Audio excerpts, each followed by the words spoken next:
Welcome to Samba Samba. Enjoy the video. You start by locking the purpose. State 3 goals and the decisions those KPIs drive. Once done, map who uses the dashboard and how often they act. Next, inventory data sources and confirm access and refresh schedules so you avoid surprises. Then choose the few metrics that matter and sketch a simple layout that groups related measures. Make sure to prioritize signal over noise and establish a live connection or ETL plan so the dashboard can update reliably. You now handle the complex middle work. Clean and transform data so every metric means the same thing across sources. Once cleaned, build a lean data model, use star schemas or flattened datasets for faster queries. Then design visuals that answer questions directly.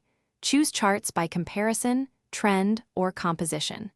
Add interactive filters and drill downs for exploration, and optimize queries and extracts to keep load times low. Make sure visuals use consistent color, scale, and labeling so you finish by polishing presentation and delivery.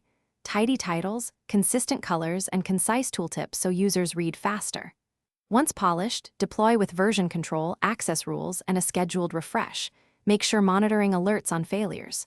Document metric definitions and expected behavior, then onboard users with a 5-minute guide.